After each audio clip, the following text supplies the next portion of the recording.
नमस्ते। हिंदी वीडियो में आपका स्वागत है।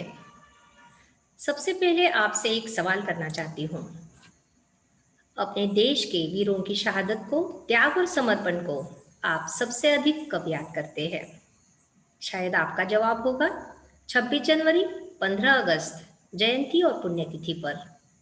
और इन लोगों की शहादत को याद करने के लिए जो देशभक्ति पर गीत सुनते हो और जिससे आपका देश प्रेम उभर आता है, इसी प्रकार से आज हम एक देशभक्ति पर गीत जो देशभक्ति की भावना से ओतप्रोत है, ऐसे कर्णप्रिय गीत को सुनने और समझने जा रहे हैं। इस गीत को हकीकत फिल्म के लिए लिखा गया था। यह मशहूर गीत हकीकत फिल्म का है और इसके गीतकार है कैफी आज़मी। उन्होंने यह गीत चीन की पृष्ठभूमि पर बनी फिल्म हकीकत के लिए लिखा था। सन 1962 में चीन ने भारत पर आक्रमण किया था।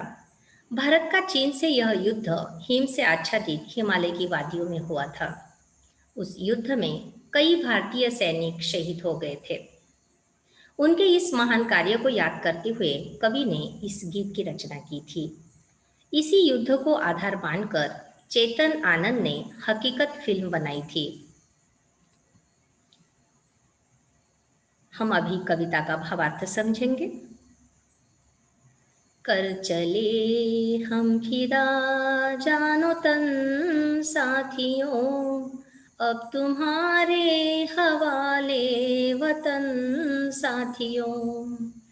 सांस थमती गई, नब्ज जमती गई, फिर भी बढ़ते कदम को न रुकने दिया।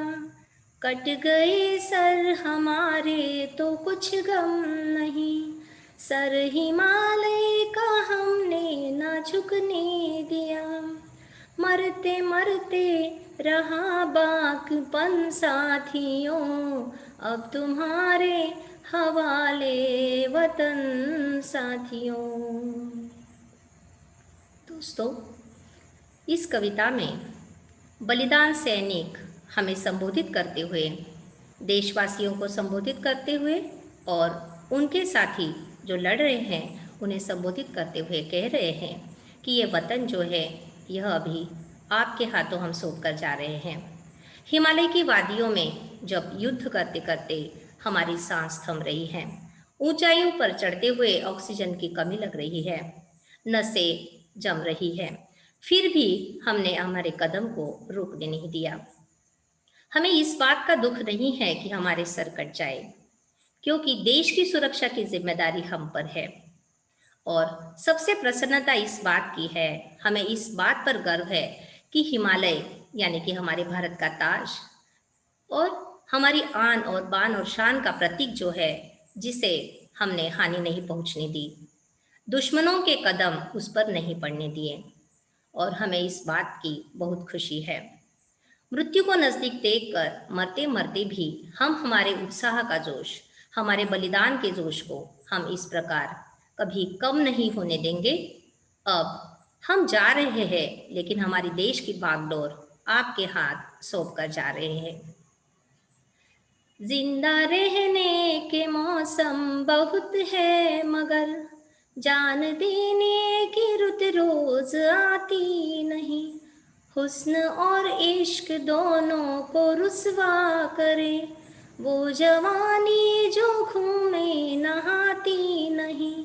आज धरती बनी है दुल्हन साथियों, अब तुम्हारे हवाले वतन साथियों। यह बलिदान सैनिक आपसे कह रहे हैं कि ज़िंदगी जीने के मौसम, ज़िंदगी जीने की बहाने बहुत सारे मिलते हैं और हम रोज़ ज़िंदगी जी रहे हैं, लेकिन जान देने का पावन अवसर कभी कभी मिलता है और आज वह आपको मिला है, उसे खोने मत दो। आज की इस स्थिति में जिस शत्रु से लड़कर सैनिक अगर खून से लथपथ नहीं होगा, तो हमारी भारत माँ की सौंदर्य और प्रेम को अपमानित करेगा, उनके सौंदर्य और प्रेम को बदनाम करेगा।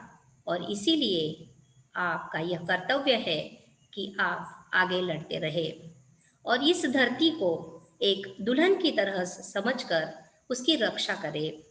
हम देख रहे हैं कि जिस प्रकार से बलिदान सैनिक धरती पर उनके खून से लाल रंग जो दिखाई दे रहा है, मानो धरती दुल्हन बन गई है। और इस दुल्हन की रक्षा की जिम्मेदारी हम पर वे सौंप रहे हैं। राह कुर्बानियों की न वीरान हो, तुम सजाते ही रहना नए काफिले।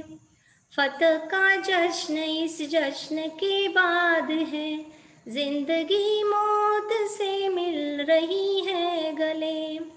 बांध लो अपने सर से कफन साथियों, अब तुम्हारे हवाले वतन साथियों। इसमें बता रहे हैं कवि एक बलिदान सैनिक की हृदय की आवाज़ को यहाँ बता रहे हैं। कुर्बानियों की ये जो सिलसिला है, ये जो राह है, कभी सुनी नहीं होगी, कभी वीरान नहीं होगी। ये सिलसिला आगे बढ़ता रहेगा। यह जो विश्वास है अपने देशवासियों के प्रति, अपने लड़ते हुए सिपाहियों के प्रति, वह हमें यह दिखाई दे रहा है। जीवन में ये जो संघर्ष और बलिदान का जो उत्सव अब हमें मनाना है, और हमें अपेक्षा है, हमें विश्वास है कि इसके बाद जीत की खुशी भी हम जरूर मनाएंगे। और इसीलिए जिंदगी के बाद हम खुशी खुशी मौत को गले लगा रहे हैं। एक संघर्षशील युवक जिस प्रकार बलिदान के लिए तैयार है, यह हमें यहाँ प्रतीत होता है। सर पर कफन बांध कर निकले हैं, बलिदान के लिए तैयार हैं और अपनी देश की रक्षा अपने हाथ में लेने के लिए तैयार है। और इसीलिए इस वतन की, इस देश की सुरक्षा की जिम्मेदारी आपको यानी कि हमें संभालनी है। यहाँ हम देख रहे हैं इस कविता में जो भाषा है, जो संगीत है, उसका जो अद्भुत मेल है, जिसके कारण ये संगीत जो है यह हमें सुनने के लिए कर्णप्रिय लग रहा है।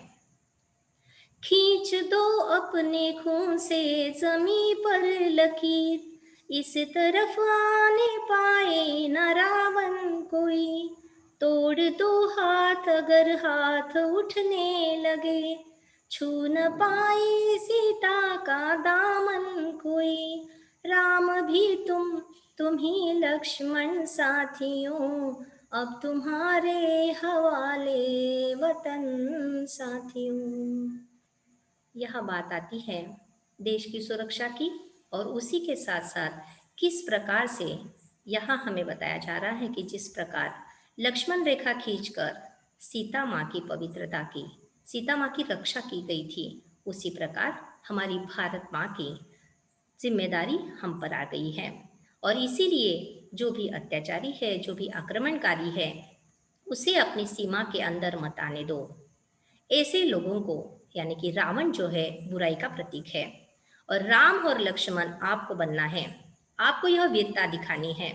जो भी हमारी भारत माँ की आंचल को छूने की कोशिश करे, उनके हाथ कटवाने हैं, और यह जिम्मेदारी आप पर आती है। और इसीलिए इस देश की सुरक्षा की जिम्मेदारी और इसकी बागडोर अब आपके हाथ हम सौंप कर जा रहे हैं। इस विश्वास को आपको पूरा करना है।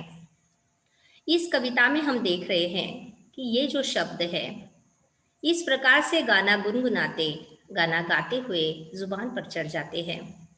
कानों को सुनने के लिए तो अच्छा ही लगता है, लेकिन हमें देशभक्ति की भावना भी हमें जागृत करता है। कविता का सार इस प्रकार है। प्रस्तुत कविता में देश के सैनिकों की भावनाओं का वर्णन है। सैनिक कभी भी देश के मान सम्मान को बचाने के लिए पीछे नहीं हटता, फिर चाहे उसे अपनी जान से ही हाथ क्यों न गंवानी पड़े। भारत चीन युद्ध के दौरान सैनिकों को गोलियां लगने के कारण उनकी सांसें रुकने वाली थी। ठंड के कारण उनकी नाड़ियों में खून जम रहा था, परंतु उन्होंने किसी चीज की परवाह न करते हुए दुश्मनों का बहादुरी से मुकाबला किया और दुश्मनों को आगे नहीं बढ़ने दिया। और यह विश्वास वे हमारे लिए भी दिखा रहे हैं।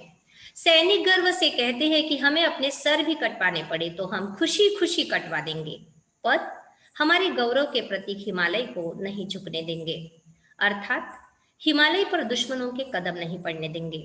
लेकिन देश के लिए प्राण न्यौछावर करने की खुशी नसीब वालों को ही मिलती है, अर्थात सैनिक देश पर मर मिटने का एक भी मौका नहीं खोना चाहते।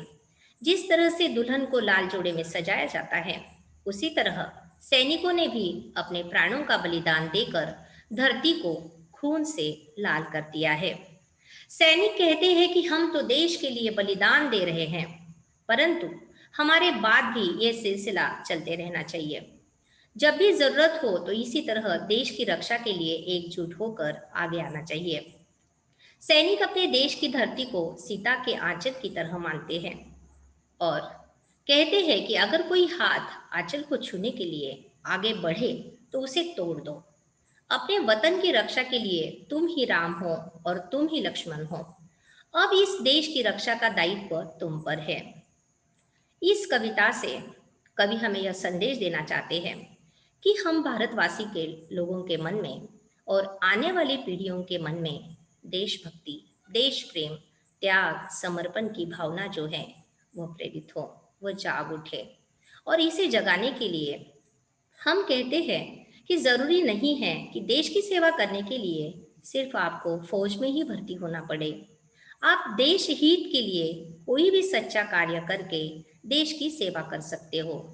देश के कार्य में, अच्छे कार्य में आपका सहयोग मिल सकता है और वही आपकी देशभक्ति होगी। जय हिंद।